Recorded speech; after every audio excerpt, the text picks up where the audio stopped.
39 onwards, if you are studying today.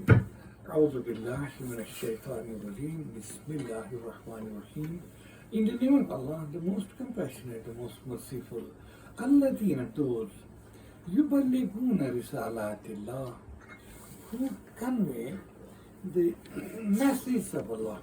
ويخشونه, and fear Him alone. ولا يخشون أحدا إلا الله, and they fear none except Allah. وَكَفَى بِاللَّهِ حَسِيبًا, and Allah is sufficient to take to account. مَا كَانَ Muhammad, and Muhammad is not أَبَا أَحَدٍ مِنْ رِجَالِكُمْ, father of any men amongst you. وَلَكِنْ رَسُولَ اللَّهِ, but he is a messenger of Allah. وَخَاتَمَ النَّبِيِّينَ, and the seal of the prophets. وَكَانَ اللَّهُ بِكُلِّ شَيْءٍ عَلِيمًا, and Allah has knowledge of everything. يَا أَيُّهَا الَّذِينَ آمَنُوا, O you who have believed, اذْكُرُوا اللَّهَ, you remember Allah dhikran kathira, with much remembrance. وَسَبِّحُوهُ, and glorify Him, or exalt His name, bukratan wa asila, in the mornings and evenings. هُوَ الَّذِي, it is He, يُصَلِّي عَلَيْكُمْ, who, believers, bestows His mercies upon you. وَمَلَائِكَتَهُ, so do the angels. لِيُخْرِجَكُم مِّنَ الظُّلُمَاتِ إِلَى النُّورِ, so that He may bring you out of darknesses and guide you to light. وَكَانَ بِالْمُؤْمِنِينَ رَحِيمًا, and He is to believers the most merciful and kind. تَحِيَّتُهُمْ يَوْمَ يَلْقَوْنَهُ, their salutations on the day when they shall meet Him, that's on the day of judgment, will be, the salutation will be salam, message of peace. وَأَعَدَّ لَهُمْ أَجْرًا كَرِيمًا, and He has prepared for them a noble reward. Ya ayyuhan Nabi, O Prophet, inna arsalnaka, indeed we have sent you, shahida, as witness, wa mubashiran wa nadhira, and as a bearer of glad tidings, and as a warner, wa da'iyan ila Allah, and we have sent you as a caller to Allah, bi'izni, by His leave, by His permission, wa sirajan munira, and we have made you a lamp illuminating, wa bashir al-mu'minin, and give glad tidings to the believers. بِأَنَّ لَهُ مِنَ اللَّهِ فَضْلًا, that for them from Allah fadlan kabira, a great bounty. وَلَا تُطِعِ الْكَافِرِينَ, so do not obey these disbelievers, وَالْمُنَافِقِينَ, and these hypocrites. وَدَعَ أَدَاهُمْ,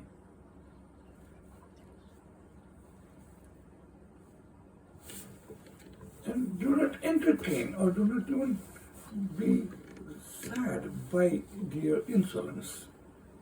وَتَوَكَّلْ عَلَى اللَّهِ, and put your trust in Allah. وَكَفَى بِاللَّهِ وَكِيلًا, and Allah is sufficient as the disposer of affairs. يَا أَيُّهَا الَّذِينَ آمَنُوا, O you who believe, إِذَا نَكَحْتُمُ الْمُؤْمِنَاتِ, when you marry believing women, ثُمَّ طَلَّقْتُمُوهُنَّ, then you divorce them, مِنْ قَبْلِ أَنْ تَمَسُّوهُنَّ, before you have even touched them. فَمَا لَكُمْ عَلَيْهِنَّ مِنْ عِدَّةٍ, so there is no count of iddah upon you on their behalf, تَعْتَدُونَهَا, which you may count or keep. فَمَتِّعُوهُنَّ, yes, give them some presents, وَسَرِحُوهُنَّ, and release them, sarahan jamila, with a gracious release, with a goodly release. Sadaqallahul Azim. Verse number 39 of chapter Al-Ahzaab. This is where from our today's lesson starts. Bismillahir Rahmanir Rahim. In the name of Allah, the most compassionate, the most merciful. الذين those يبلغون رسالات الله, who convey the message of Allah, ويخشون, and fear Him, ولا يخشون أحدا, and did not fear anyone إلا الله, except Allah. وكفى بالله حسيبا, and Allah is sufficient to take to account. ما كان محمد, and Muhammad is not أبا, father, أحد من رجالكم, of any of your menfolk, ولكن رسول الله, but he is a messenger of Allah, وخاتم النبيين, and he is the seal of the prophets, or the final prophet. وكان الله بكل شيء عليما, and Allah is knowing of everything. يا أيها الذين آمنوا, O you who believe, اذكروا الله ذكرا كثيرا, remember Allah with much remembrance, with frequent remembrance. وسبحوه, and glorify Him بكرة وأصيلا, in the mornings and evenings. هو الذي, it is He, that's Allah, يصلي عليكم, who bestows His mercy upon you. وملائكته, so are His angels. ليخرجكم, so that He may bring you out من الظلمات, out of darkness, إلى النور, and guide you to light. وَكَانَ بِالْمُؤْمِنِينَ رَحِيمًا, and He is so merciful for the believers. تَحِيَّتُهُمْ, their salutation will be يَوْمَ يَلْقَوْنَهُ, the day they meet Him. Salamun, the message of peace. وَأَعْدَ لَهُمْ, and He has prepared for them أَجْرًا كَرِيمًا, a noble reward. Ya ayyuhan Nabi, O Prophet, inna arsalnaka, indeed we have sent to you, shahidan wa mubashshira wa nadira, as a witness, as a bearer of glad tidings, and as a warner. Wa da'iyan ila Allah, and we have sent to you as inviter or caller to Allah, bi-izni, by His permission. وَسِرَاجًا مُنِيرًا, and we have made you a lamp illuminating. وَبَشِّرِ الْمُؤْمِنِينَ, and O Messenger, peace be upon him, give glad tidings to believers. بِأَنَّ لَهُ مِنَ اللَّهِ, that indeed for them from Allah is فَضْلًا كَبِيرًا, a great bounty. وَلَا تُطِيعِ الْكَافِرِينَ, O Messenger, peace be upon him, don't you follow or obey these disbelievers, وَالْمُنَافِقِينَ, and these hypocrites. وَدَعَ لَهُمْ, and give no attention towards their insolence. وَتَوَكَّلْ عَلَى اللَّهِ, and put your trust in Allah. وَكَفَى بِاللَّهِ وَكِيلًا, and Allah is sufficient as disposer of affairs. يَا أَيُّهَا الَّذِينَ آمَنُوا, O you who have believed, إِذَا نَكَحْتُمُ الْمُؤْمِنَاتِ, when you marry believing women, ثُمَّ طَلَّقْتُمُوهُنَّ, then you divorce them, مِنْ قَبْلِ, before أَن تَمَسُّهُنَّ, before even you have touched them. فَمَا لَكُمْ عَلَيْهِنَّ مِنْ عِدَّةٍ, then there is no waiting period or iddah تَعْتَدُونَهَا, which you may count. فَمَتِّعُوهُنَّ, but pay them something, give them some presents. وَسَرِحُوهُنَّ سَرَاحًا جَمِيلًا, and release them with a goodly and gracious release. Sadaqallahul Azim. This verse number 39, from where we start our lesson today, it is directly connected with the previous verse, which we read that مَا كَانَ عَلَى النَّبِيِّ مِنْ حَرْجٍ, there is no blame or discomfort on this prophet, peace be upon him, فِيمَا فَرَضَ اللَّهُ لَهُ, in what Allah has ordained upon him. That Allah ordained upon him that your adopted sons are not your real sons. So their wives do not fall under the category of muharramat. So you can easily marry them. So there is no problem or no discomfort. What Allah has ordained. Sunnat Allah alladhina khala min qabl. This is the precedence which was even before. That when every prophet had to follow Allah's command. It's not only now, whenever any prophet was sent, he received revelations. The basic the article of those our faith was that to follow Allah's command. So is this also a command from Allah. So it's not for the first time. In fact, Islam means total surrender and submission to the command of Allah. So this is also one of the commands which has been sent to you, that your sons are who are born to you, who are your genetic sons or daughters, by mere verbal utterances. None can become your sons or your mothers or fathers. So there's no sin upon, or no blame upon, or any discomfort, how it means discomfort or blame, upon this prophet, peace be upon him, fima faradallah, and if he's following what Allah has commanded him. Sunnatullahi alladhina khala min qabl. It is a precedence. With those who came before, they too obeyed all the messages and their followers, they obeyed the command. So is this messenger following divine command. وَكَانَ أَمْرُ اللَّهِ قَدْرًا مَقْدُورًا. And Allah's command is destined. So it cannot be altered, it cannot be changed. Alladina are the qualities of those people who obediently follow the command of Allah. It's mentioned in this verse, what we start our lesson today. Alladina, those yuballiguna risalatillah, who not only follow themselves the command of Allah, they convey the message of Allah to others. وَيَخْشَوْنَهُ, and they fear Him. وَلَا يَخْشَوْنَ أَحَدًا إِلَّا اللَّهِ, and they do not fear anyone besides Allah.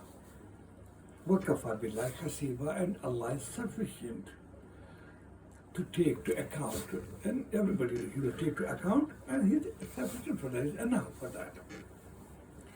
Now this is further made clear once for all till doomsday, that مَا كَانَ مُحَمَّدٌ أَبَا أَحَدٍ مِنْ رِجَالِكُمْ. Muhammad, peace upon him, is not father of any of your menfolk.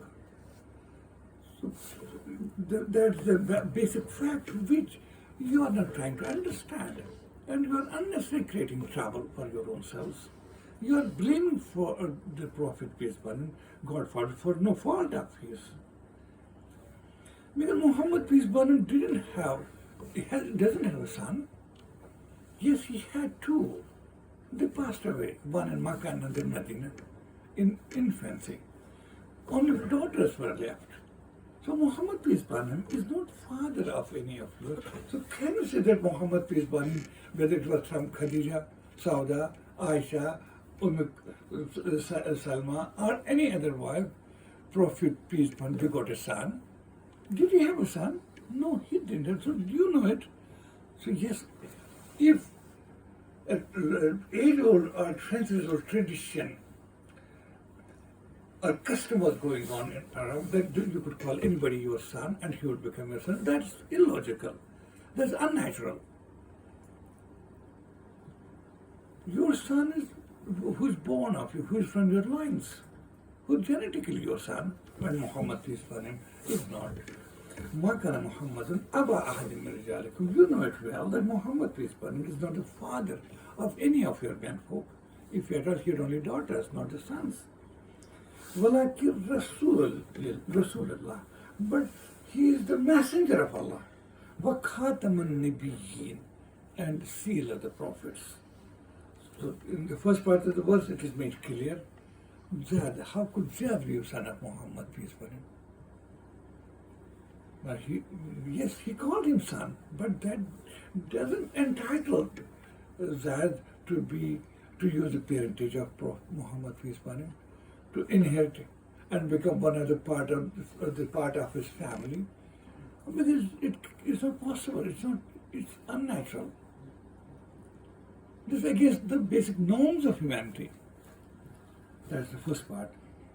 Second, that if he married his divorced wife, so what's the problem with you? Was she his daughter-in-law when Zaid was not his son, and he had no son? So why should, because it is in response to that hue and cry the Jews of Medina raised, and their agents, hypocrites, try to make some big propaganda. It is nationally for they use it for just to defame the Prophet as a character assassination campaign. They started against Prophet, peace be upon him. They are told how is it. Think for a while. Muhammad peace be upon him didn't have a son. Zayd was not his son. That's the first part. So he's not the father of any of your menfolk. And number two is he's Khatam Rasulullah and Khatam al-Nabiyyin. He's a messenger of Allah, so he has to obey the command of Allah. He's Khatam al-Nabiyyin. Those age-old customs which had become part and parcel of human relationships.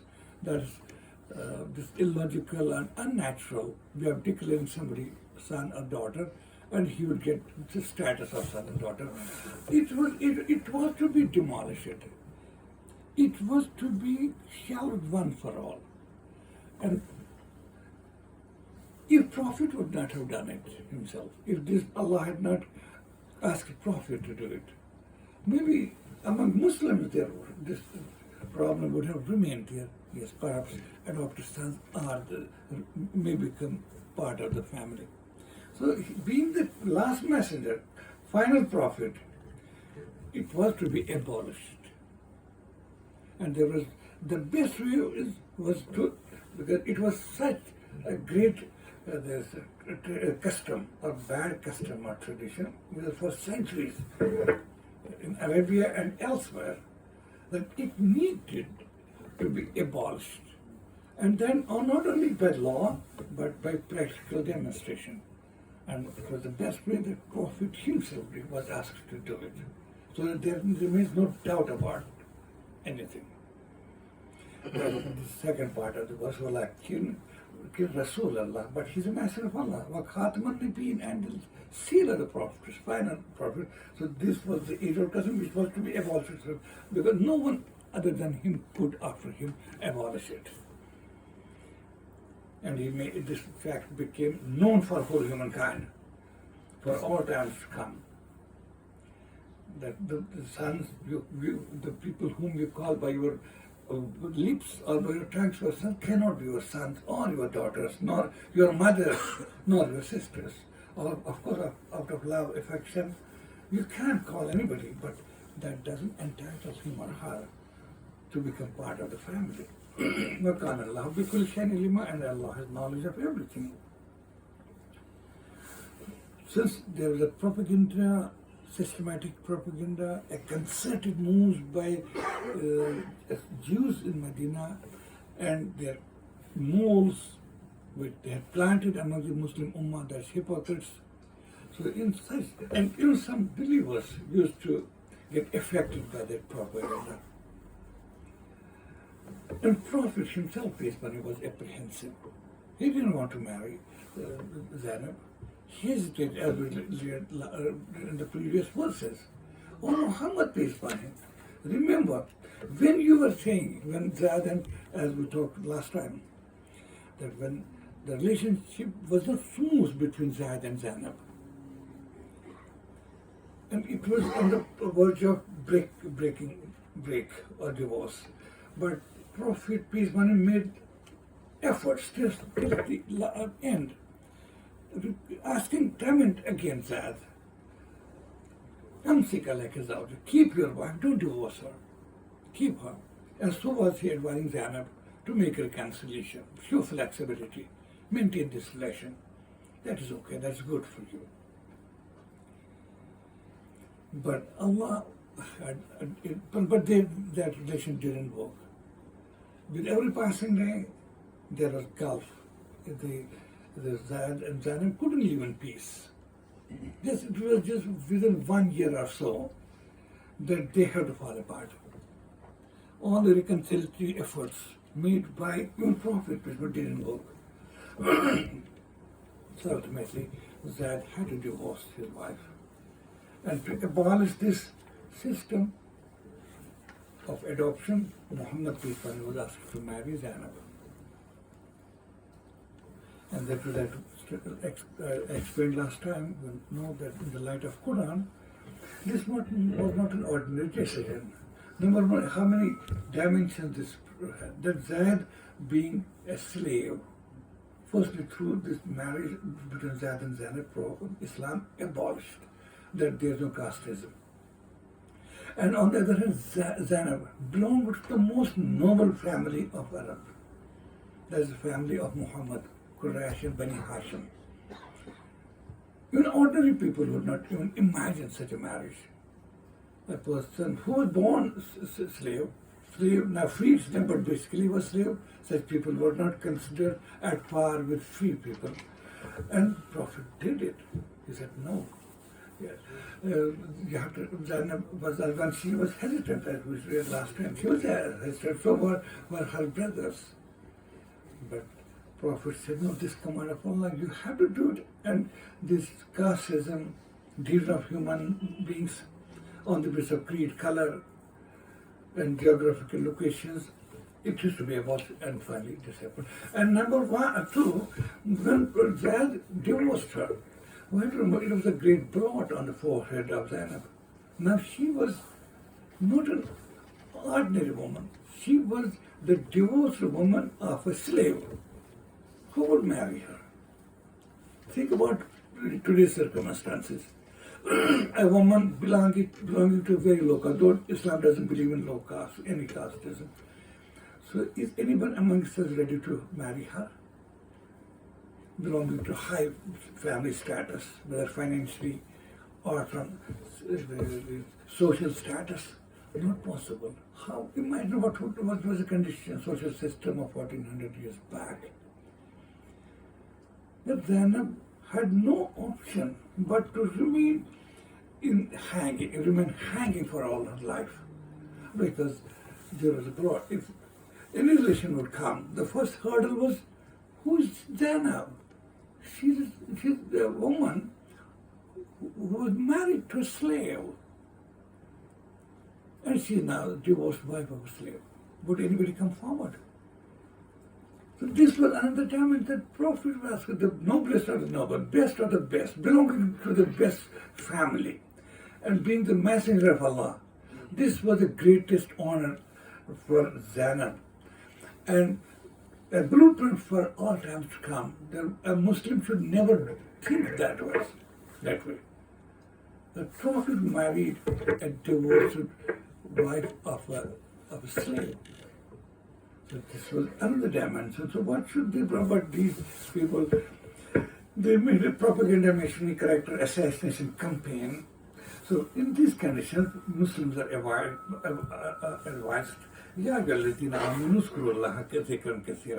oh believers, don't fall victim to the propaganda of these enemies from within and without. You remember Allah with frequent remembrance. That will clear your minds and remove all any kind of impurities, or if you are getting affected by this the concerted campaign of your enemies, the only solution is remember Allah. Everything will be set right. Don't feel that with these such allegations, baseless allegations, the status of Prophet, peace upon him, can be lowered by a minor degree. No, he is the elevated one, he will remain, and his honor will increase rather than decrease.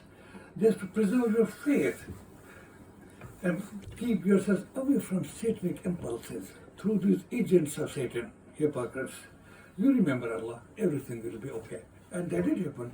The concerted moves of these hypocrites and Jews didn't work. It was just a talk for a few days, and then everything was restored. Everything was okay. وَسَبِّحُوهُ بُكْرَةً وَأَصِيلًا, and glorify your Lord in the mornings and evenings, And remember, هو الذي يصلي عليكم. It is He, that Allah has bestowed His mercies upon you. It is Allah who bestows His mercy upon you as believers. وَمَلَائِكَةٌ, and so are His angels.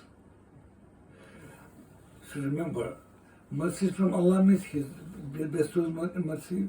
When it comes to angels, you should remember that angels also pray to Allah, that He may bestow His mercies upon the believers. So why should we be afraid? Why should we be apprehensive? Why should we fall prey or victim to this propaganda? You should remember, it is Allah, who has been bestowing His mercies upon you. وَمَلَائِكَةُ, and angels also pray for that mercy. لِيُخْرِجَكُم مِّنَ الظُّلُمَاتِ إِلَى النُّورِ, to bring you out of darknesses and guide you to light. وَكَانَ بِالْمُؤْمِنِينَ رَحِيمًا, and He, Allah, is so merciful to the believers. تَحِيَّتُهُمْ, this mercy will not be only restricted to this worldly life. Tahiyyatuhum yawma yalqawnahu salam. Tahiyyatuhum, their salutations. Yawma yalqawnahu, the day they will meet Him. That is on the day of judgment. Even the salutations for them on that day will be peace, salam, peace, peace, and peace. Peace from Allah, the message of peace, as we see in Surah Yasin. I always remember, Salamun qawlan min Rabbir Rahim. When the believers will enter the gardens of paradise, there will be massive peace from Salam Kalam Mirabirahim, from the Lord of the most merciful Lord. And then we see in Qur'an that when they enter, angels will be here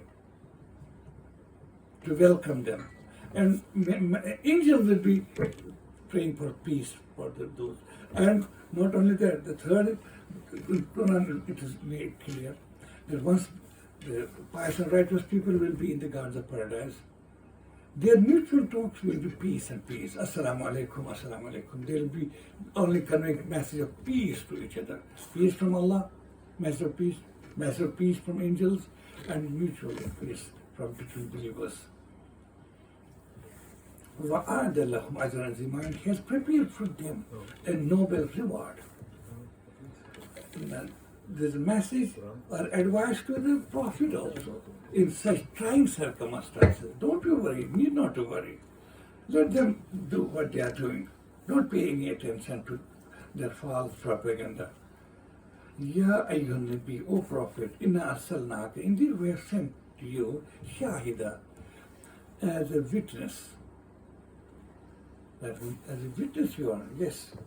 Witness means that we have sent you with a message. As a messenger, you have to convey that message, and you are a witness to the authenticity of this message, that really you are receiving this message from Allah. And then, not only that, you have to practically demonstrate this message what He sent you, so that you are a living witness to the message. Mubashara, and you are the bearer of glad tidings. Through you, good news and glad tidings are being conveyed to those who believe. وَالنَّذِيرَ, and you are also a warner for those who reject the message. You forewarn them about the consequences of their evil deeds. وَالدَّاعِيًا إِلَى اللَّهِ, and you are a caller to Allah. You are a caller, you have been sent as a caller to the faith of Allah, to the message of Allah, by His permission. So you are fully authorized. You are authorized by Allah to invite people to the path of Allah. وَسِرَاجًا مُنِيرًا, and let them speak any bad thing against you. You are a lamp illuminating. They are trying to extinguish this lamp, but they will not be in a position to. Your glory will shine with every passing day. You are Siraja, a lamp, Munira, illuminate, which doesn't illuminate its own self, but illuminates the whole surroundings. So that's your status. So why should you get worried by this propaganda or this concerted moves of your enemies? وَبَشِّرِ الْمُؤْمِنِينَ, and give good news and glad tidings to believers. بِأَنَّ لَهُمْ مِنَ اللَّهِ, that for them from Allah is فَضْلًا كَبِيرًا, a great bounty for them. وَلَا تُطِعِ الْكَافِرِينَ وَالْمُنَافِقِينَ, don't obey or don't get influenced by the disbelievers, by their propaganda and their agents, the munafiqin, the hypocrites. وَدَعَ أَذَاهُمْ, leave aside their propaganda, the way they want to hurt you, they want to tarnish your image. Don't entertain it. Don't even pay any attention towards it. وَتَوَكَّلَ Allah, you have put your whole trust in Allah. وَكَفَى بِاللَّهِ وَكِيلًا, and Allah is sufficient as a disposer of affairs. He'll manage everything for you. Their propaganda is going to fall. They have to face the consequences of all they're doing against the Prophet. And your role as a messenger, as a torch bearer, and as a lamp, illuminating lamp, will be fully established. وَلَوْ كَرِهَ الْكَافِرُونَ, even if it goes against the wish of your opponents. So it is in these verses that is mentioned here that you should remember, as I've been telling you, among all the companions of the Prophet, Zayd is the only person who is named in Qur'an by name. You will not see the name of Abu Bakr or Umar or Usman or Aisha or any Khadija. It's a great honor for Zayd that he's mentioned when we read in verse number 37. فَلَمَّا قَضَى زَيْدٌ مِنْهَا وَطَرًا. That Zayd mentions Zayd by name, you should remember. That's his only companion mentioned by name in Quran. Okay, it was just, now the discussion is complete about it. And history proved that the image of Muhammad, peace be upon him, didn't fall down. It was always on the rise, even after this malicious propaganda against him. Now, another command is, Ya ayyuhalladhina amanu, O you who believe, idha nakahtumul mu'minat, when you marry believing women, thumma talaqtumuhunna, then you divorce them, min qabli an tamassuhunna, before you have even touched them, fama lakum alayhinna min iddah.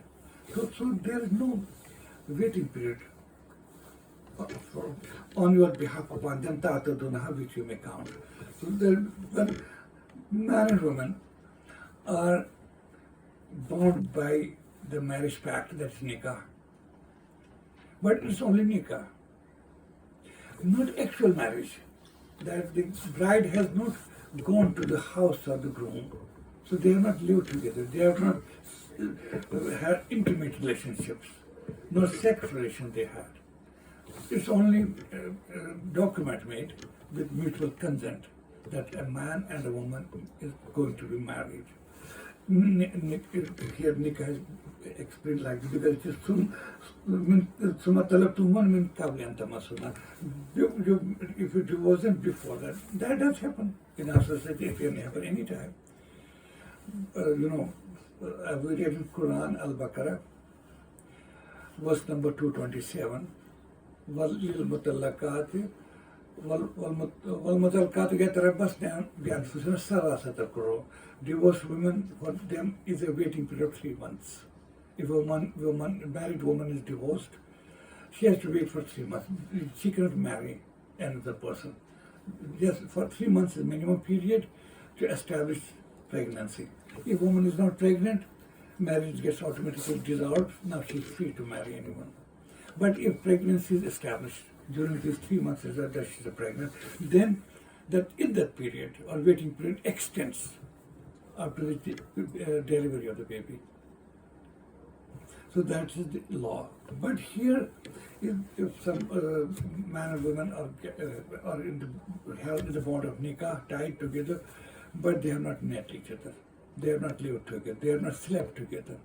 Tamassul, Quran uses the word tamassuhna, they have not touched. Touch doesn't mean simply to touch. If somebody touches it doesn't fall in this category. Touch means they have not had intimate relationships. relationship. They are not slept together. Marriage is not consummated. And the difference of marriage is dissolved. So for such woman, there's no problem of pregnancy. Nothing, because they have not been together. So there's no iddat period. No iddat period. The woman is free. She can, if her parents or she herself desires to marry some other person, she can. No iddat period. But one thing is made clear, if that marriage gets dissolved, that nikah gets dissolved before actual marriage, still, old men folk, at least give some presents to the woman. Don't leave her high and dry. You have to give her, whether cash or kind, something is to be paid, which will be decided according to mutual financial status of the families. And release them with a gracious release. It should not be infighting, blames, counter blames, arguments. No, it should be in a proper and goodly manner. But here you have to remember, further explanation is in chapter number 2, Al-Baqarah, in verse number 237 and 238. When we read, there's no problem if you divorce your women, من قبل أن تمسوهن. What that divorce women before your title, and you have not, the mahar has not been fixed. If mahar has not been yet fixed, then Quran says فَمَتِعُنَّ عَلَى الْمُوسِي قَدْرُ وَعَلَى الْمُقْتِرِ قَدْرُ. Then at least something is to be paid to the woman if marriage nikah dissolves, if there is no fixation of mahar. But other condition is, if you وَإِن طَلَقْتُمُوهُنَّ مِنْ قَبْلِ أَن تَمَسُّوهُنَّ وَقَدْ فَرَضْتُمْ لَهُنَّ فَرِيضَةً فَنِصْفُ مَا فَرَضْتُمْ إِلَّا أَن يَعْفُونَ أَوْ يَعْفُوَ الَّذِي بِيَدِهِ عُقْدَةُ النِّكَاحِ. This verse number 237 and 238 of Al-Baqarah.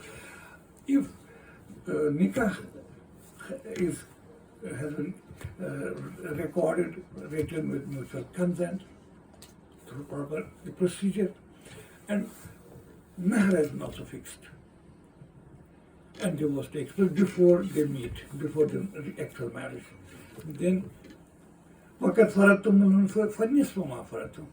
The man has to pay half of the agreed mahar. If there is mahar, for example, 100,000, 50,000 mahar is to be paid to the woman. If mahar is fixed. إِلَّا يَعْفُونَ أَوْ يَعْفُوَ. But the Quran keeps open reconciliation. If out of graciousness man says, no, I'll pay full mahar, that's okay. Or if woman surrenders, that I don't need mahar, but with that under pressure, that's also okay. But according to law, legal part of it is that half of mahar is to be paid to the woman. That those two verses, 237, 238 of Al-Baqarah should be read in continuation with this verse which is in Ahzaab. And one more thing is to be remembered here. For example, man and woman, they are in nikah, but marriage has not yet taken place. Then husband dies, would-be husband dies. In that case, Hadith makes clear that the law of Qur'an is there. I think it is verse number 240. Yeah, I'm not sure about that, but it's just one of the verses. If anybody amongst you dies, yes, what's this? وَالَّذِينَ يَتَوَفَّوْنَ مِنْكُمْ. This here. وَالَّذِينَ يَتَوَفَّوْنَ مِنْكُمْ وَيَذَرُونَ أَزْوَاجًا يَتَرَبَّصْنَ بِأَنفُسِهِنَّ أَرْبَعَةَ أَشْهُرٍ وَعَشْرًا. Therefore, if a man dies, leaving behind women, for that woman, for widow, there is a waiting period of 4 months and 10 days. And this will apply to this also. It will apply if just after going for nikah without they have met, but the husband dies, would-be husband dies. because it is not possible for us to establish whether they had any physical contact, because they could have. They are legally married. So for them, for such women, they cannot go to the nikah of somebody else until they fulfill that prescribed period of 4 months and 10 days. These are just things we should remember. That is this verse, Ya ayyuhalladhina amanu, O you who have believed, idha nakahtumul mu'minat, when you marry believing women, thumma talaktumuhunna, then you divorce them min qabla an tamassunna, before you have touched them. Fama lakum alayhinna min iddat. So there is no waiting period upon them. Ta'tadunha, which may be counted. Famati'uhunna, but give them something. If, that means, if mahar has not been fixed, then give at least something. Al-Musri Qadr wa al-Musri Qadr. A rich man according to his standard, a poor person according to his standard. But if mahar is fixed, then half of the mahar is to be half of mahar. And release them graciously, in a goodly manner, without making allegations, counter-allegations, creating hurdles in her second marriage.